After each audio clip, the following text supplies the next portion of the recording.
Portugal, there's a YouTube show full of fun facts you need to. Oh, yeah. Good morning to you. Carl Munson here from Good Morning Portugal. Olá Bom Dia ALEGRIA. Munson here with the Good Morning Portugal show, live from the Storytellers Palace, the hotel here in San Martinho de Porto. Great pleasure to be here again in the company of Marco and team. I'm on my own here because everybody else who's meant to be helping with the podcast, with the show this morning, is having breakfast. How's breakfast? It's excellent over there. Beach Cam Man is getting ready. Do you remember last time we were here? We sent Digby along the beach with the camera. He's going to do that again. That's going to be great. A lot of people really enjoyed that, and it brought back fantastic memories of being in San Martinho de Porto. So Digby will do that again a little bit later on. And I've got a very special guest this morning, Amelie, who's enjoying the 5-star luxury breakfast right now. Take your time, Amelie. No hurry. She's luxuriating and enjoying the breakfast, possibly of eggs Benedict, pastel de natas, croissants, fresh coffee, overlooking this beautiful bay here. So let me just show you a video of what it looked like when we arrived this morning. So me and my crew, that's Digby, we got here about half an hour ago, and we've set up. It's a beautiful morning here in San Martinho de Porto, and this is what it looked like on arrival.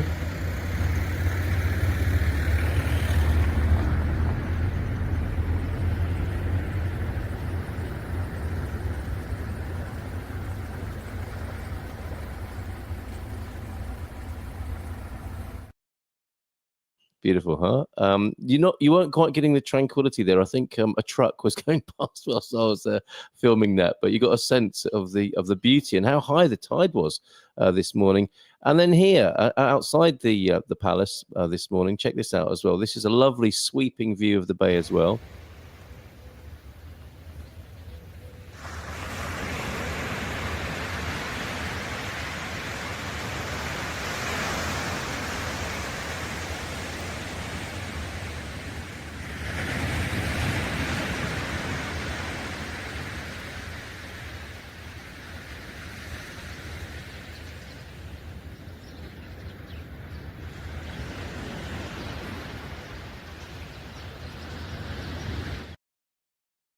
That was Beach Cam Man getting ready there. That's the palace. That's the Storytellers Palace. More details on how you can stay here and enjoy this leisurely luxury. That's a nice alliteration, isn't it? Leisurely luxury here. Real wonderful family atmosphere with 5-star ambience here. And is that you, Beach Cam Man, in the background there?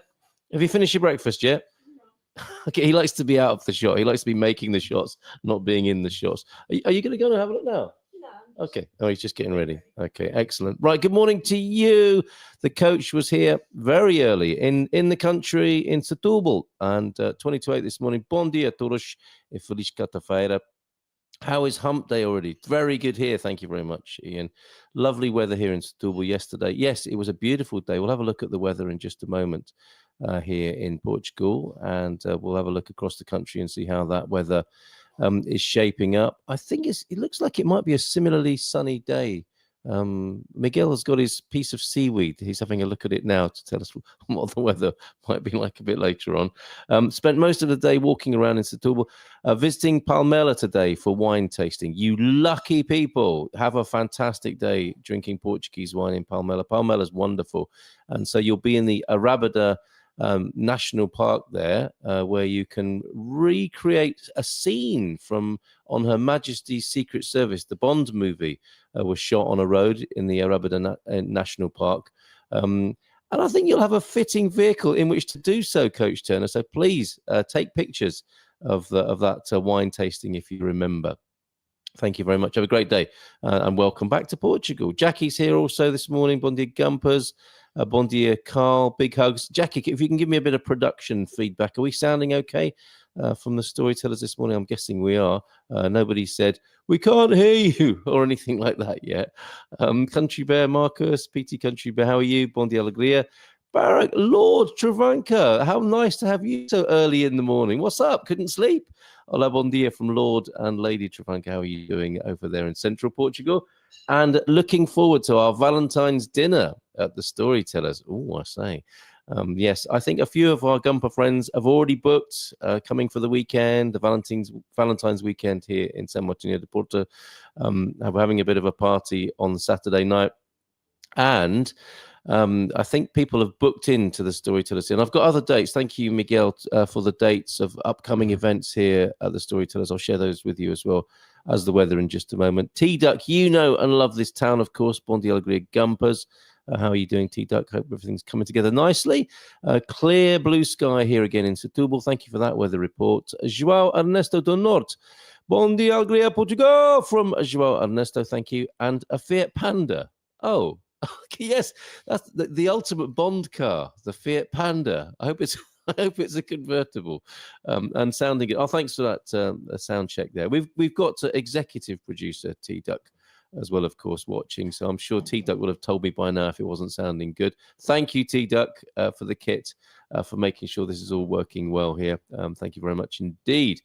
Good morning from Hugh. Hugh of the Visu as well. How are you, Hugh? I'm guessing your temperature will be about -1 or 0 in that part of central Portugal. We had ice on our window when me and the beach cam man were making our way over.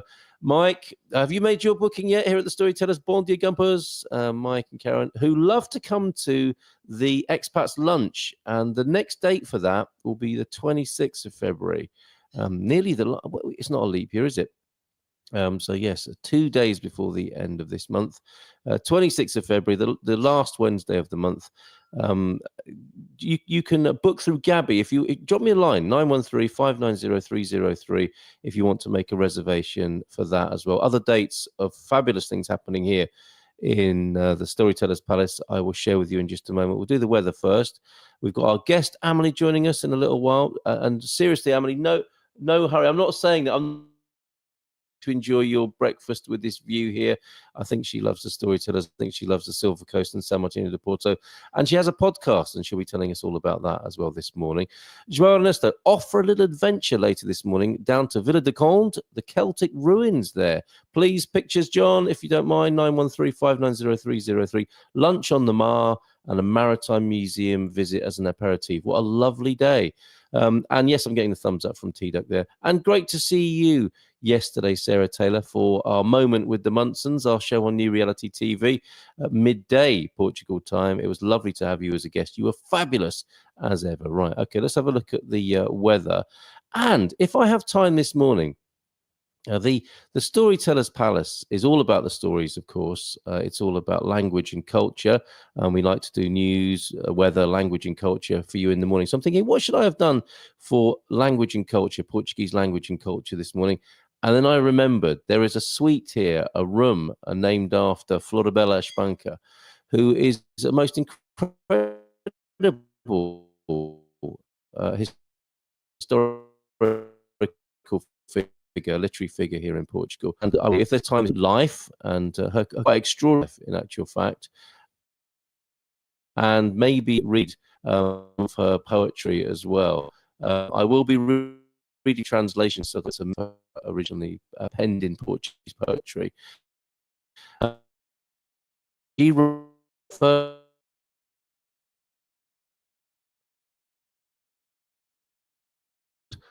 life and death, which just to show you what an intense and amazing character she was. So yeah, writing passed away in 1930, Portuguese poet, author of important sonnets and short stories in Portuguese literature. One of the first feminists in Portugal as well, she is described as in the source that I'm looking at here. So we may come back to her and tell you a little bit more about Floribela Espanca, who is the who's honoured here at the Storytellers Palace Hotel in San Martinho de Porto. So let me just click through to the weather and tell you how it's going to be in Portugal later on today. Absolutely beautiful day yesterday. Really enjoyed wandering about in San Martinho de Porto with the dogs, and I think they enjoyed that too. My weather page is a little bit slow to load up. Oh, we're nearly there, and I'll share it with you on the screen in just a moment. Oh, I'm freezing up, and my sound is stuttering. Bear with. I'm sure that will pass in due course. Do you know what? I'm going to shut down any unnecessary tabs, because that can cause a little bit of a problem behind the scenes, can't it? So sharing the weather with you now then. Let's have a look across Portugal and see what the weather's going to be like today and for the rest of the week. Yes, sunny day, very good. Good. I thought it was my phone. The sound kept coming and going, but not bad now. Thank you for your ongoing production support there. And what's that, Eduardo, in the background there on service? All right, let's have a look at this weather for you. The capital then. Currently, we have 7 degrees in the capital, and it's going to rise to an almighty 16 degrees centigrade. What's that? 62 in Fahrenheit. And enjoy it, because I think the cloudy weather is returning for the rest of the week, although you will be spared rain tomorrow. The rain is returning for the weekend, it would appear. Porto, 7 degrees currently, rising to 15. And again, similar picture to the capital. It's going to be cloudy again tomorrow. So, yeah, get out and enjoy the sunshine today, if you will. Coimbra will get to a magnificent 17 degrees. This is the sort of weather we want, isn't it, Miguel? We were talking about winter. No, we don't talk about winter. It's like Bruno. We don't talk about Bruno or winter here in Portugal. Faro, 10 degrees currently with a clear sky. That will rise to 16. And up in Braga, 5 degrees at the moment. A few clouds up there. A little bit of sunshine peeking out from behind the clouds today. And yes, like most of the rest of the country, it would appear, cloud returning tomorrow. Faro being, the Algarve being a notable exception. You'll get another sunny day. Jump in your car and get to the Algarve if you want sun. And Beja too. Beja will be sunny tomorrow. Yeah, but generally speaking, I think we're looking, we're returning to cloud and possible rain for the rest of the week. But just like the currency, just like the SparkFX currency, the weather can change, and it does. So we'll check in again with that tomorrow. That's the SparkFX weather for you here on the Good Morning Portugal show. How are you doing? What are you up to? Tudo bem? Como está? What are you up to today? We've heard about coaches' plans to go to the wine tasting in Palmela. Lucky man. And thank you. I think we've got a weather report from Lord Travanca's own weather station as well. Clear blue, currently 1.8 in central Portugal. And Jackie urging you to smash that like button. Also check you're getting all the messages, not just top messages, folks, or you may miss comments. Oh, I see. Okay, very good. Excellent stuff there, Jackie. Thank you. Pete's in now as well. Chilly start, and then 14 degrees and bright blue skies whilst we're burning. You're burning your brush this morning. Some like to shave it. Some prefer to burn it off, as Pete and Diane seem to be doing. Me and the lads will be olive smoked by this afternoon. Makes a change, Pete. And who's this? Andero. Okay, you threw me for a moment there. Formerly Bairanda. He's like Prince. He's changed his name. He's now Andero because he's in Aveiro and not in the Bairrada so much anymore. I'm sure you get back there from time to time, though. It's a hard habit to break, the Bairrada region with its beautiful characteristic Barga grape there, as used and exported all over the world by notable winemakers, including the amazing Luís Pato. Bom dia, Malta, from a bright and sunny Aveiro this morning. And Andy is going for a cycle along the coast this morning and then some gardening this arvo. Very good. Not meaning his grandmother or grandfather, this arvo as in the British expression for this afternoon. Right, before we return to a little bit more language and culture with Florbera Espanca, let's share with you the dates then for Storytellers events coming up here at the wonderful Palace. The 22nd of February, there will be a tea pairing. Now, the tea on offer here at the Storytellers Palace is exquisite, and you'll be able to enjoy it in great detail and reverence. High exclusive pairing with several moments, tea curiosities, all presented by specialized tea sommelier. And I've written about Miguel Moreira in the Portugal Resident. He's an extraordinary man, and he's a brave man as well, isn't he? In a coffee drinking culture such as Portugal is, Miguel Moreira stands firm and magnificent on the horizon, teapot in hand, and beautiful infusions from around the world, and Portuguese tea as well, of course, from the Azores. He blends, he brews. He is a specialist tea sommelier, and he'll be doing his thing here between 4 and 7 on the 22nd of February. So if you like tea, or would like to know more and grow an appreciation for tea here in Portugal, Miguel is your man, and you can come to that event on the 22nd of February here at the Storytellers. That expat networking lunch, that's the 26th of February. Gabby's taking care of that. I popped in for a drink on the last one, and it was wonderful. The atmosphere was absolutely buzzing from get-go. A fantastic event, 26th of February for the expats networking lunch. And then the last day of the month, wine pairing event. Oh, what are these? It's the wine pairing event with Herdad de Candeira is the producer for the next event. These, again, are the word exquisite, I think, has come up already this morning. These are exquisite evenings. I've been very lucky to have been invited, and I've come along and eaten the most wonderful food, drunk the most amazing wines, and written about it in the Portugal Resident. You can catch up with some of the back issues there, the old articles about some of the winemakers, producers who've been here.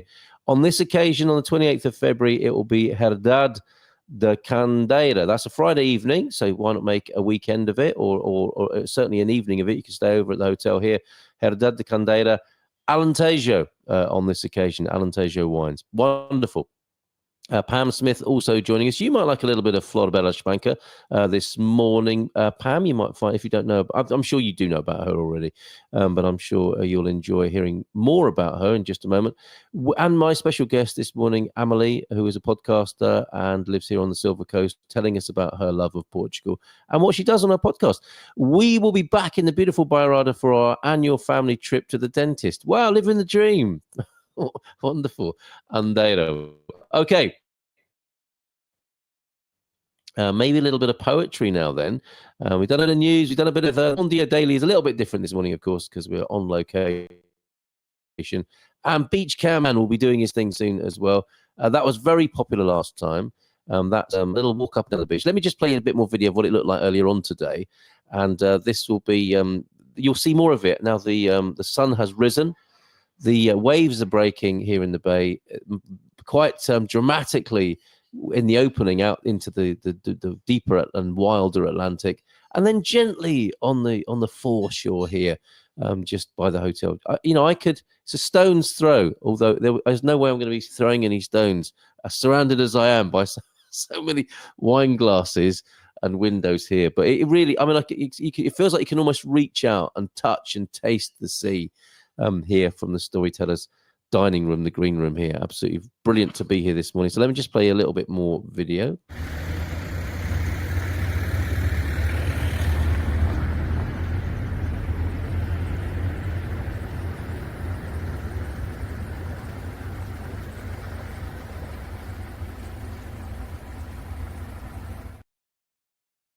There you go. Isn't that beautiful? Yeah, sorry about the truck noise there. In my mind, it was just so much more tranquil than that, but I think a truck was going past at the time.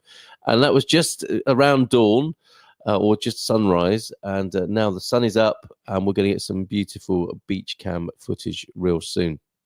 Hold on a minute. What's this? The Chinese tea is so good because it takes a very long time to prepare. Ouch. Thanks for that, Pete. I think I do know a little about Florbella Spanker. Right? You'll know a little bit more in just a moment, Pam. The communists will only drink herbal tea because proper tea is considered theft. Oh, the old ones are the best ones. Thank you very much. Beach Cam Man, are you ready? Are you going for a little bit of water? How was breakfast? Oh, he's still eating it. Right, okay. Very calm sea. Yes, we'll get some more of that in a moment. We're going to be taken for a virtual walk along the seafront. Have you got the link there, Beach Cam Man? All good? I think he is. He wouldn't have disappeared like that if he didn't. Right, wonderful. Let me just tell you then about Florbella Spanker a little bit more. Born in 1894, Portuguese poet, as I told you, author of important sonnets and short stories in Portuguese literature. She was one of the first feminists in Portugal. Her poetry is known for its peculiar style. I think there's a little bit of a translation going on here. I think that's peculiar, particular in a good way, with a strong emotional content. What else would you expect in Portuguese poetry, in which suffering, loneliness, and disenchantment are combined with the desire to be happy? All of life is there, it would appear, then, in Florbella Spanker's poetry. Literary name, Florbella de Alma de Conceição, was born in Vila Viçosa in Alentejo, Portugal, on December the 8th, 1894. Would that make her one of those wonderful, somewhat crazy, I was going to say vegetarians. Sagittarians is what I meant to say. I'm married to one. I know what I'm talking about. His father, and not for the first time, her father, João Maria Espanca, was married to Maria do Carmo Toscano, who could not have children, and authorized her husband to have a relationship with the peasant woman Antonia de Conceição Lobo. So an interesting start then in life. With her, João Maria had two children, Floribela and Apeles, who were taken to live in their father's house and were registered as children of Antonio and an unknown father. The intrigue begins right there. So, I mean, he knew he was the father, but they were registered as having an unknown father who only recognized her as his daughter after she died. Wow. In her childhood and youth then, in 1903, at the age of 11, she began writing her first texts and signed them Flor d'Alma de Conceição. That same year, I thought it was when she was 8. She was only 7 when she wrote A Vida e a Morte, her first poem, already showing her preference for bitter texts, is the translation here. I would say profundity rather than bitterness, right? But then again, I mean, if she was 7 and she was writing bitter texts, it tells you something about this woman that we're finding out more about this morning, who has a suite named after her here in the Storytellers Palace Hotel. In 1906, she wrote her first short story entitled Mama, or Mama. In 1907, she showed the first symptoms of nervous illness, bless her. And in 1908, she became an orphan. What a life! What a life!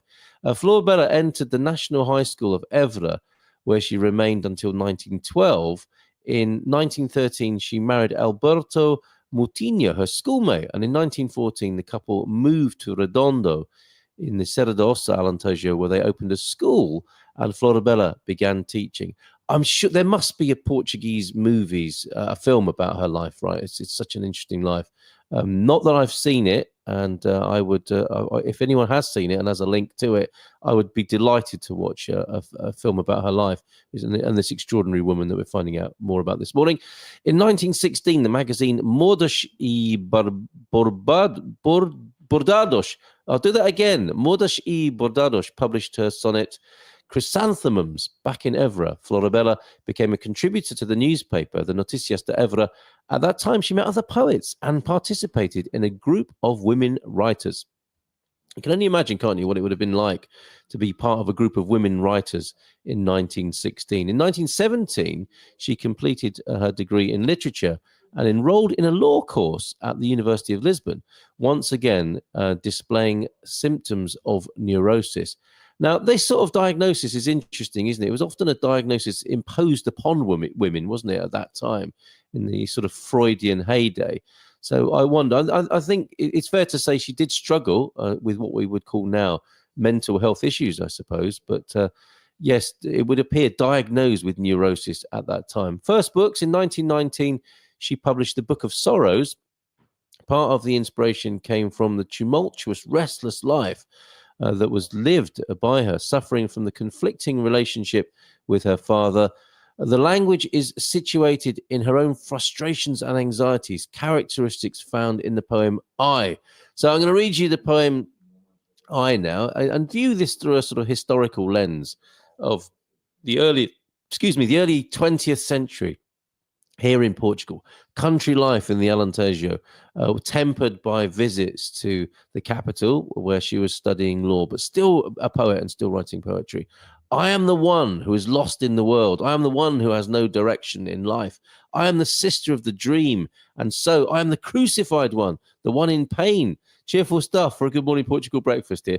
And it's like, it's sort of fado in poetry, isn't it? Shadow of a thin and fading. Oh, do I need to find you the link? I can't get Sim. Oh, I see. Okay.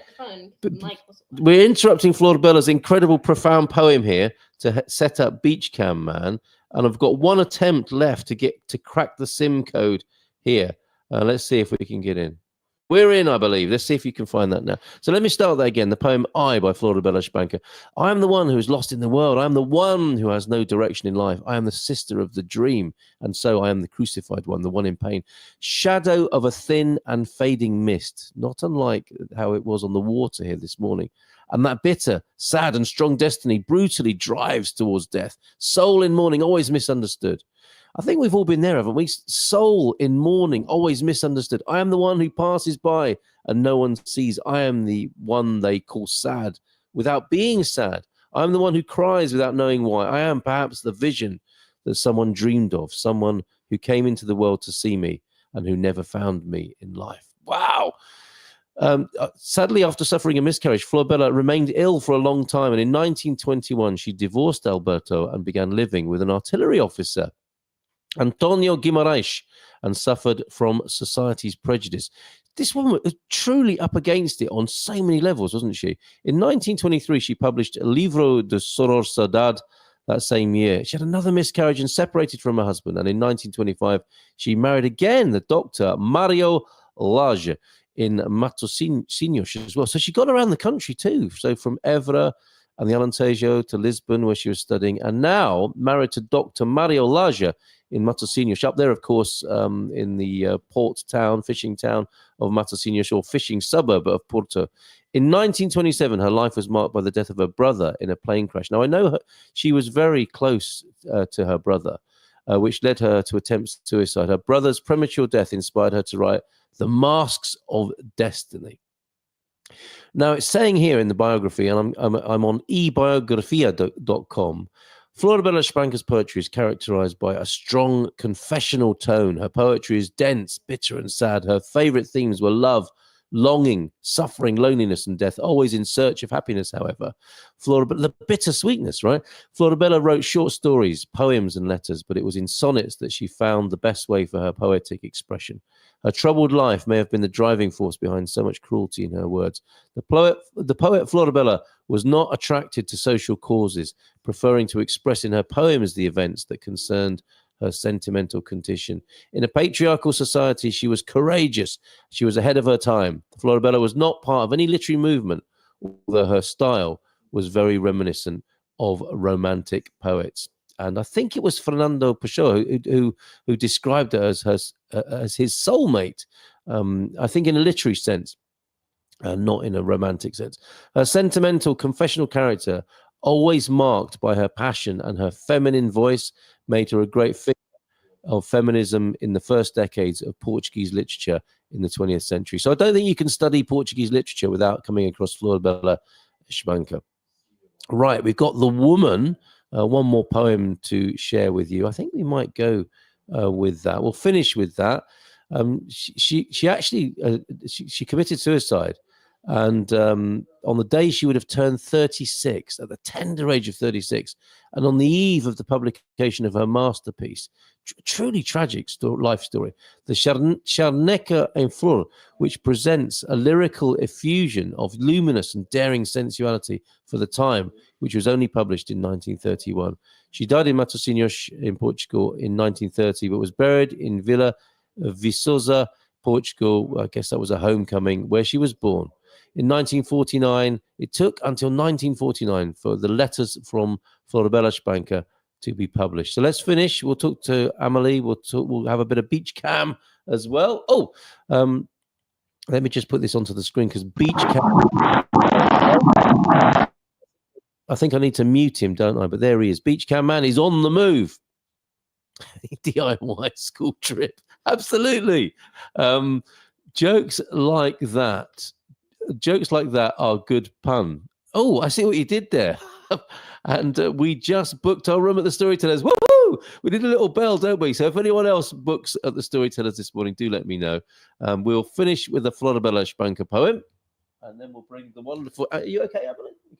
Yeah, do come and sit next to me, and we'll just finish with our coverage of Floribela in our language and culture section this morning. And we are reading a poem called. We read I, didn't we? We will read The Woman. Oh, woman, how weak and strong you are. How sweet and wretched you are. Are you familiar with the work of Good Floribela morning, Espanca? Carl. Not at all. Okay. How you know how to pretend when in your chest your soul rides in bitterness. It's quite heavy for It's very deep. it's very deep, is it? Wednesday morning here at the Storytellers. How sweet and wretched you are. How you know how to pretend when in your chest your soul rides in bitterness. How many die longing for an image, adored whom they loved madly. How many souls go mad while the mouth laughs happily. How much passion and love they sometimes have without ever confessing it to anyone. Sweet soul of pain and suffering, passion that would make happiness of a king, love of dreams and longing that fades and flees in a lament. Wow. Floribela Espanca, everybody, after which a suite is named here at the Storytellers Palace. And you can see on the screen with me now, Amelie, good to see you. Good morning, Muito Carl. prazer, bom dia. Bom dia. Right, if you get nice and close to that microphone, Sure. we'll get to know you a little bit better.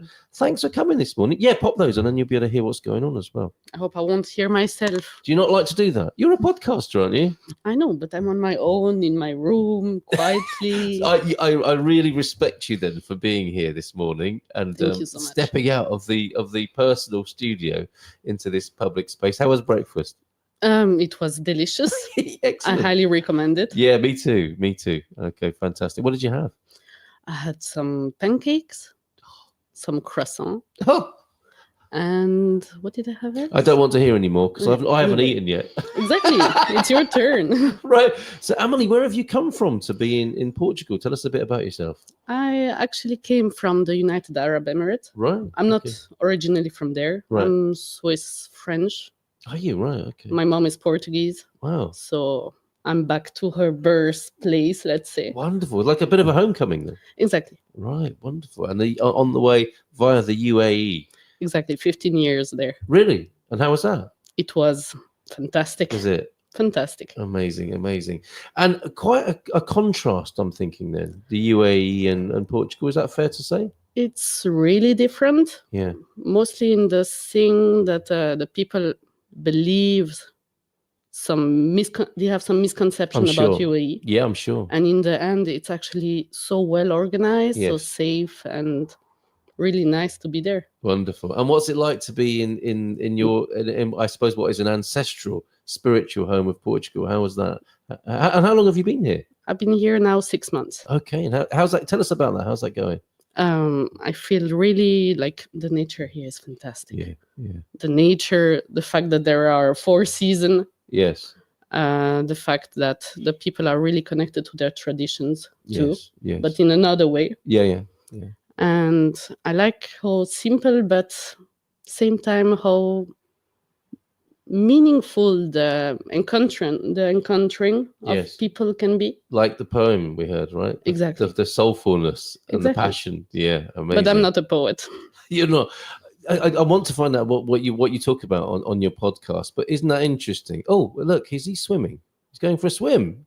Oh, he's thank goodness, because I think his mum would be quite upset to hear that I'd sent him swimming this morning. Don't go swimming. I'm trying to see it there through is the somebody windows. swimming out there apparently, and we're getting a thumbs up on that. When you said it's nice to have 4 seasons, and it really does feel like winter, let's face it, at the moment, and we had a sort of summery day yesterday. That's a reference to how in the UAE it's like just hot. It's 2 seasons. Hot and really hot. It's Summer hot and and less extra hot, summer. let's Right. say. Really? Yeah. Right. And was that quite an adjustment to get used to that? Actually not. I really I Yeah. enjoy warm weathers. Yes. But what's nice is the coldness of the winters, the winter nights. Really? Exactly. It's very Around the cool. fire in the desert. That sounds really nice. It yeah. sounds it's different. Yeah. And I've tried to, even the other day, I've tried to do the same over here. I prepared some tea and made it on gas on the beach, which is actually not allowed. Okay. All right. Well, But let's say that here- was just a dream, not a real event. Did it go well, or was it not like the UAE? It went well, but the people were like surprised. Oh, she's cooking tea on the beach. Right. Okay. But actually, it's a really nice thing You could that have I opened a used to little do cafe. there. And Really. Well, and what sort of tea? Because we were hearing about a special tea pairing event that's happening here at the Storytellers. Is it a tea that you discovered and drank in the UAE? Really? Was it like a Yes, it mint is. tea? Or? No, it's a dark tea mixed with some long life milk, Yeah. and you add some cardamom to it, Oh, like a chai. like a chai. Fantastic. And you're brewing that up on the beach. Exactly. Superb. Excellent. You're welcome anytime. That sounds great. It sounds like a wonderful thing to do. Obviously, get wrapped up nice and warm here. So you're a podcaster. Nice to be talking to a fellow podcaster. What made you think about doing that, and what do you do on your podcast? So it's quite a new podcast. I've done 50 episodes till now. Wow, that's incredible. I've been doing it daily. It's a thought-provoking kind of about different themes of life. Right. It can be about resilience, about how the perception of people, about the intentions. Every time I bring up a new question, Yes. and then I think about it and how I see it, and then I give my life insights about it, and So quite personal, an quite episode. almost spiritual in a way, or is it like personal development, spiritual? More like, yeah. Right. Okay. I love that kind of stuff. All right. And so tell us about what was your first one and what's your most recent one? To give us an idea of the sort of topics you cover. The oldest one is the power of silence. Really? And the newest one has been what about marrying your best friend? Really? I want to talk to you about both of those. So the power of silence, is that to do with contemplation, meditation, mindfulness? It's about actually thinking also of what you're saying, because they have such a big impact. Yes. It has such a big impact in the sense that it can change an entire atmosphere. Your words have so much resonance that you can actually... sorry, I'm so nervous about the camera, actually. Oh, are you? Okay, you're doing great. If everybody could just let Amelie know how brilliantly she's doing, and I'll share those comments with you. Yes, forgive me, because this is another dimension for you, isn't it? You're normally on audio. Exactly. And, so I'm not used to be filmed. You're doing great. You really are doing fantastically. What I was trying to say, it's like there is this famous quote saying, "Don't speak if your word like." The words are silver and the silence is gold. Oh, is that right? Don't yes, you as in, yeah. I suppose words will never be as good as silence in a way. Exactly. If you don't have nothing nicer to say, then stay quiet. That was it. That was in Bambi, wasn't it? That was in the Disney movie. I think a mum telling, I think, Thumper, if you can't say anything nice, don't say anything at all. Exactly. And that's probably quite good advice at the moment in the way of the world. Yeah, and right. It's crazy. Lately, it's crazy. Isn't People it? Just talk, but they talk to say nothing. Yes, yeah. So well, guilty as charged here, yeah. So what about just taking a step back and just reflecting first, and then making sure that your words are the correct one?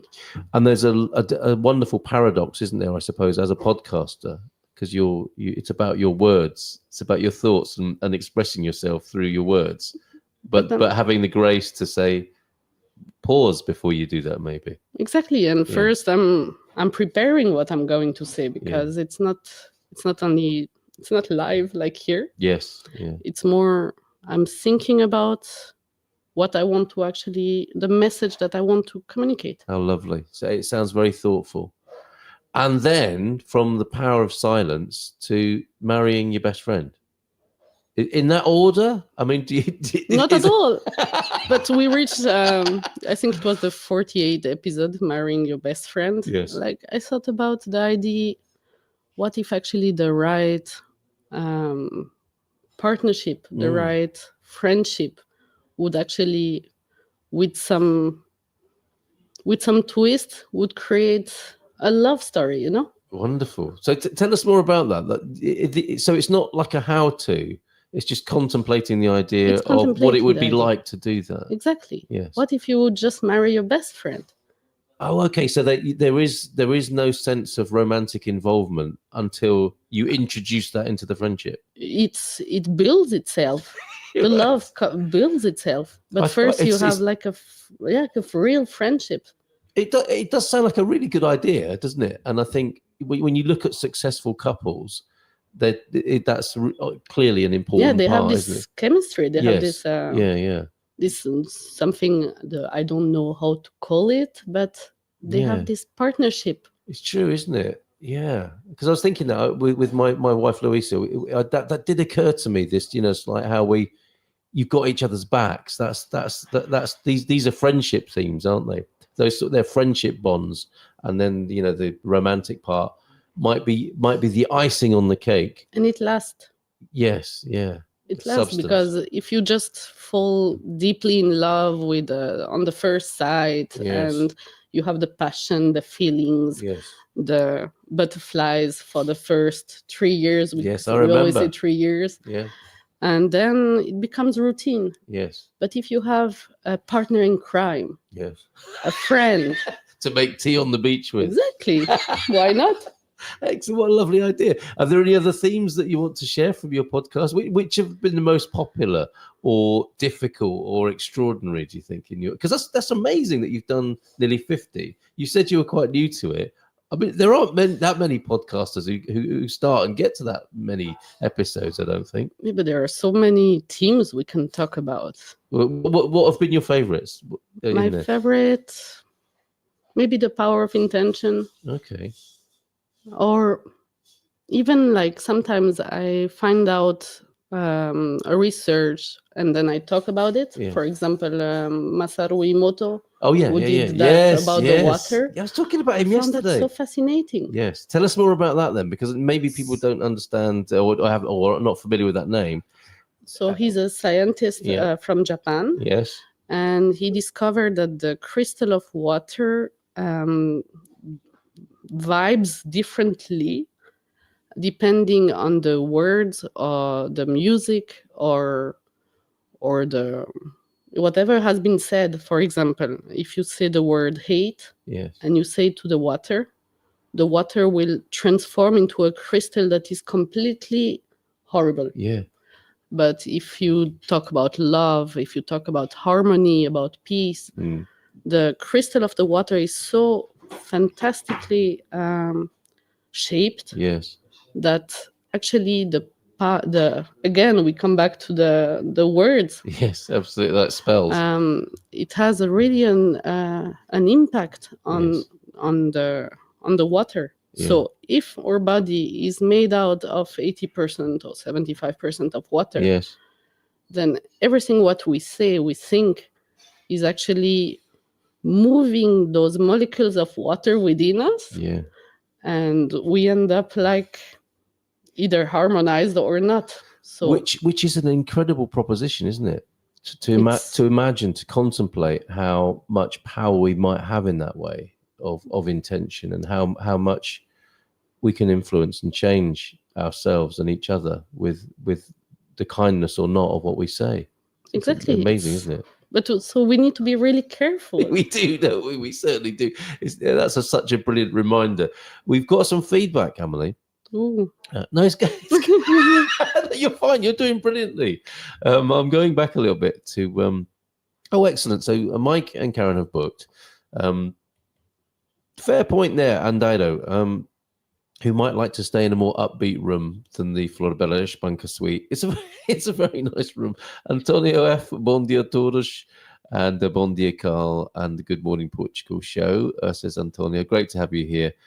Tea is not tea if it's not Tetley's. Oh, Jackie, you would enjoy the tea evening here, or it's an afternoon really, between 4 and 7 on the 22nd. It is the tea man here is extraordinary. Have you met Miguel? You have. Isn't he incredible? It's incredible. His passion for tea is just, especially in a country that prefers coffee. And we are here at the Storytellers Palace. We all have a story. Yes. Let's share a cup of tea. Yes, What a great idea. What a great idea. I think there are other teas other than Tetley's, which is also a beer. In my point of view, Portugal has only 3 seasons, 3 months of spring, 3 months of summer, and 6 months of autumn. That's northern Portugal, John. In Texas, we have 3 seasons, rain, wind, and oppressive heat. Going back to the seasons of the UAE and here in Portugal. Good job, Beach Cam Man, by the way. I don't like the camera either, so this is for you, Emily. I don't like the camera either, but you're doing great. Thank you so How's much. that? I make it easy, apparently. She's great. I'm a tea lover, says Dan Thompson. So some fan mail there. Sorry, context. She mentioned nice to be back with us 4 seasons, though. No, that's fine. We understand that. And Rosa is here, loving the conversation. Me too, Emily. By the way, how do people find your podcast? It's on YouTube, Spotify, Apple Podcast. Wonderful. It's called The Low Voice. The Low Voice. The low voice. Why is that? My voice is very low. I guess I feel the pitch, the register. Yeah. Okay, with you, I feel more confident to speak with my high-rise voice. Okay. Or maybe stressed, actually.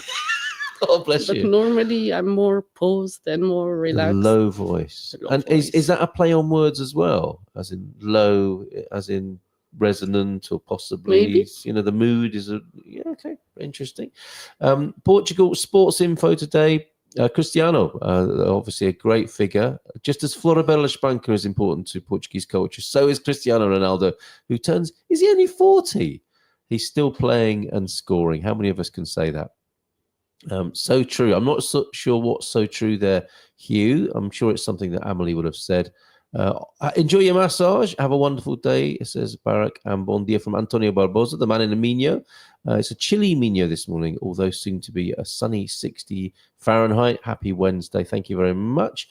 I love the cafe culture, says Carpe Diem Wayne, but I have my body weight in Yorkshire tea, another tea fan, this morning. What have we got there, Beach Cam, man? There's some interesting things have washed up in this stormy weather recently. Yorkshire tea needs to be Taylor's for this palette. Very good. Yes, thank you. Keeping the standards up high there. I only do Tetleys or PG, Carl. Antonio F. I'm about to knock up a 3rd cuppa whilst having my 2nd smoke. Got to have a ciggy in the morning. Thanks for being here, Jackie. And thank you, Amelie, as well. So The Low Voice is the podcast, available on most podcasting platforms. Can we talk a bit more about your arrival here in Portugal and how it's been? Yes, sure. Portuguese mother? Portuguese mother, French father, and I was born and raised in Switzerland. Wow. Before going to the UAE. Yes. And coming here, it was actually for health reason. Right, okay. I had some health issues and left UAE to come here. Right. So it wasn't really I wanted to, but in the end, I quite fit. That's interesting to know. Okay, so in a way, maybe your body moving you here, if not your conscious mind. It wasn't an idea until the circumstances created that. No, but I'm thinking actually that it would be more to spend more time with my mom. Okay. She's here, is she? She's here. Right, okay. And I was far for really long. Right. And being back with the family, I think it's the most important thing. Yes, that's a very Portuguese sentiment, isn't it? It is. Yeah. And is your ancestral root in Portugal here on the Silver Coast? Is that why you found yourself here? No, it's actually closer to Lisbon. Okay. But so I'm staying in, can I say it? Sure, yeah. I'm staying in Foz do Aurélio. Yes. And the funny story about it... Well, you've chosen very well there, haven't you? What a beautiful village. It's beautiful. It's very quiet. It's not like San Martinho. Oh, true. I like San Martinho because it has the people here are so nice. That's nice to hear. Yeah. And, but in Foz do Aurélio, there used to be this club, this discoteca. The Green Hill. Exactly. Oh my goodness. This is the second time Green Hill's come up in a week. And my mom used to go there when she was young. In the 80s. And she ended up building her house in the same area. So she's part of that incredible Green Hill legacy then. Exactly. Because let's tell everybody about this, Amelie, because I was talking to Philippe, who works here in the Storytellers, because he had a connection with it as well.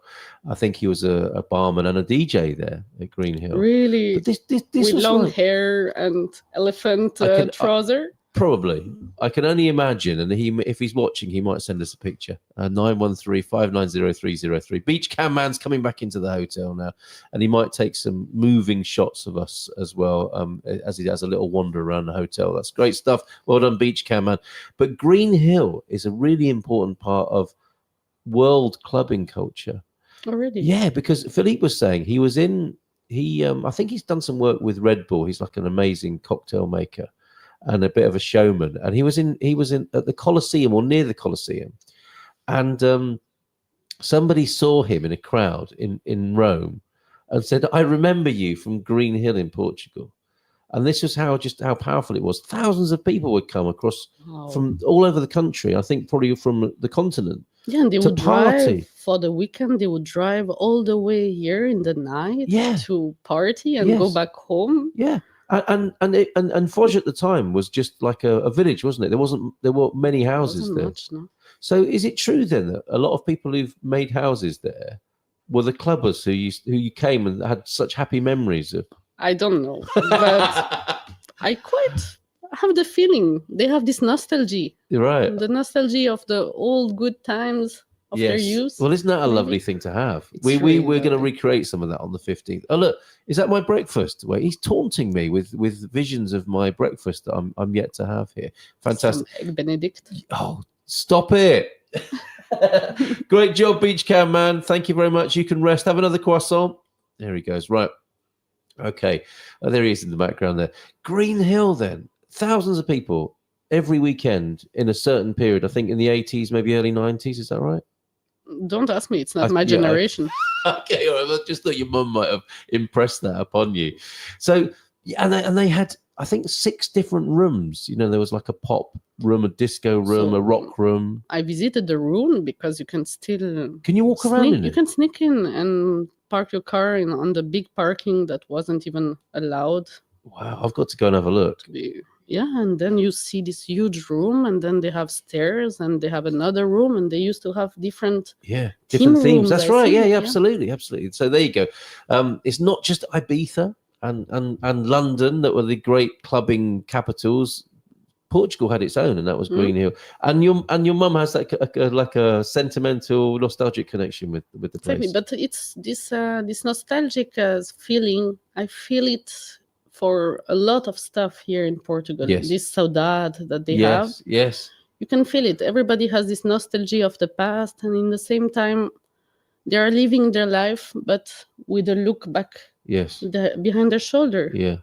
And this is a little bit strange because instead of looking forward, they still have this nostalgia of the past. And that's an interesting point you make. Have you this is maybe a good theme for the next I was going to ask podcast. you, have you done it? You haven't done it yet? No, I haven't done it. Okay. Because I've actually written about that this week in it's something my friend Lonnie McLaughlin, who lives up in Porto, said. That he hears a lot. It is what it is, and as in, it's all very well, but we are who we are, and that's not for us as a sort of Portuguese sentiment. And you might be right that quite a lot of the energy or consciousness is a sense of the past. And I'm British, so we're exactly the same. I think. Are you the same? I think so. I think there's so much about being British is the past, and so. You have an opportunity, don't you? And the great thing about the article and what Lonnie was talking about in it with me was the sense of possibility. Is that yes, cultures do have a certain kind of mindset, and it might be focused on the past. It might be a preference for the past. Yeah, it might but be we an should not attachment. forget that we are here in the present, and tomorrow is more actually important. I agree. And you have to approach that, don't you, in a certain way. Mm-hmm. And if you're preoccupied with the past, you approach it in a certain way. And if you open up to the possibility of the future and think, well, like with the water, like your motto, you can put whatever words on the future as well, can't you? You could say it's a fearful thing or it's an exciting thing. I mean, what with your experience now of being in Portugal and that observation, remarkable things are possible here, aren't they? We have the most incredible environment and backdrop and context for the future.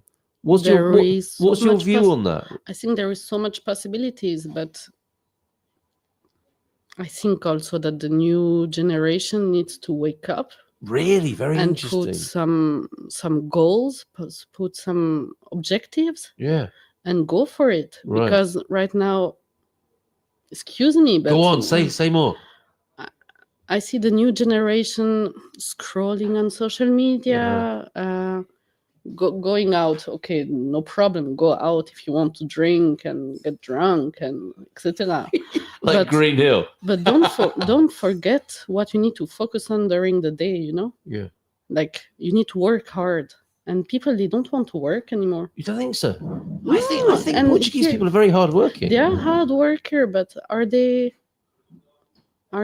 really for their value? Mm. Are they really paid for No. the value of their work? No, right. Not necessarily. So Yeah. they are not that motivated to work and make changes Okay, interesting. and move picture. on with the future, you know? So, what are the possibilities for Portugal then? I mean, we have the most incredible culture. We do have an incredible history upon which to build, right? I think maybe that's the point you're making.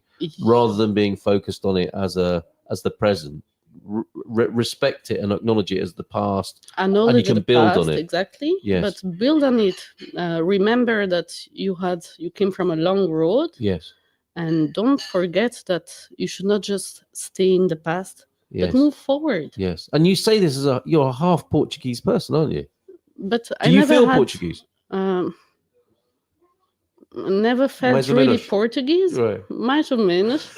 But the more I'm here, the more I'm motivated to actually be part of this Yeah. Same and be here. part of the change. Yes. But people need to wake up. Okay, and so that's your sense, is it? Is Exactly. that like an overwhelming thing? It's like, come on, people, we've got this. We've got Yeah. an incredible potential, A but lot of potential. you're not feeling a sort of engagement with that No, I necessarily. feel most of the people are sad. That's interesting, right? Okay. But it's from a outside point of view. I see the people, they are little bit What? carrying on their shoulder by the way, yeah, they are carrying on the shoulder like the things of the past Yes. or the things of different generation, Hmm. and they're carrying it like a burden with them, like a backpack, like a Yes. heavy backpack. And Yes, which if you're about to run a sprint or even a marathon, you Mhm. could do with letting that go, couldn't you? exactly, let it go and look forward. Right. Sorry, I repeat no, myself. No, I think this is amazing. The point you're making. So how would you see it kind of grounded or applied in the present? Is it a school thing? Is it a university thing? Is it a government thing? How It's a does this come about? government thing, and to be a team and Right, just okay. work together with it. We have a democracy, no? Yeah. Yes. So let's a good work. one. A good one by Let's many work standards. together and just stop. How you call it in English? La rame du bateau. The oar. I say, You know, on when a you're in boat. your fishing boat and Yes, you just the oars, yeah, and you're Exactly. going around in circles. Exactly, just go. Okay, yes. Wow. Okay. put an engine. I'm with you. You know, I see what you're saying. And you're right. It's about action, isn't it? It's like, you know, fair enough. The observations you're making, and there is, I think, a lot of Portuguese people would probably recognise and own that. Is that your experience when you talk to people? Yeah, I see them sad. What do you say? They have such a wonderful country, Yeah. but they are Sometimes stuck in the past. sometimes it takes the foreigner, though, doesn't it, to come and say, like, this is fantastic. Come on, let's do this. Is that possible? And we have to be respectful, and we have to kind of pace that right, don't we? Because otherwise, you sound like a sort of pushy foreigner. Yeah, I'm sorry. No. I'm not saying you do. I'm not Okay. saying. I know I can, so I'm very sensitive about that. You know, tempering it, getting the measure right of that. But I do see what you're saying, and I think it's coming from a good place, isn't it? You want only the best. It's your ancestry after all. I'm not saying I want now buildings everywhere. I want them to keep the traditional, Yes. finesse that they have Yes. in building, in their habits and Yes. everything, but in the same time, move with the time. This is amazing. JMC, who I think is Portuguese, is saying exactly my feeling. So you might be sort of hitting upon a note here that's familiar with people. Even the river here is called the Sado. Stop it, coach. That's not helping. Bon dia then from JMC. I had good times in Green Hill. We've got some Green Hill oldies here, which is wonderful to see. I used to. Is that my Is that Beach Cam Man's phone somewhere? I think it's heralding the end of the show, but I don't want to rush out of here. I used to get really lucky back in the day in Green Hill. We were so happy back then. We didn't even know it. That's fantastic. I worry about the future generations as well, filled with immediate gratification and not willing to put the time to learn and grow. Well, you've touched on a nerve here, Amelie. This is quite amazing. Exactly my feelings as JMC. I'm sure every generation has looked at the young people and said the same thing. There you go. Has he found a watch? Sorry, it was my alarm. Not a problem, not a problem. And yes, I think we're being blown a kiss from JMC here.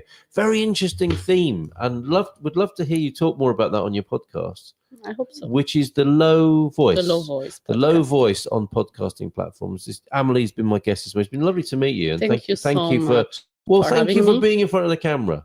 Much appreciated. You've been a blessing to the visuals here, and we've had a lovely breakfast. We can maybe go back and have another. You didn't have your breakfast yet, but you will. That's where I'm going now, Amelie. It's been wonderful meeting you, and I think it'll be that the last bit of our conversation is something I think to dwell on, develop, and see, because it's very timely. Not only did Green Hill come up twice this week, this idea of possibility. And, it is what it is, the resignation sort of thing. That's also on the agenda this week. So it'll be interesting to talk more about that. So let's stay resilient. Get Amelie back, Carl. So there's your invitation to come back and join us again. Will you come and join us? I would love to. Wonderful. All right, fantastic. Maybe these breakfasts, because we're here once a month, maybe this breakfast thing will grow and grow. Maybe. You be part of the podcasting team here on the first Wednesday of every month. Thank you, everybody, for being here this morning. We need to go now. What I'd like to do is just play the video of the party we're having. Amelie might come, or your mum might come actually to this party. We're having a party maybe on the 15th. Antonio, get down here. It might be just like being back in the 90s again. This is what we're doing on the 15th. Some of you will be staying here at the Storytellers Palace. Thank you, Storytellers Palace, for your wonderful hospitality this morning. It's been fantastic.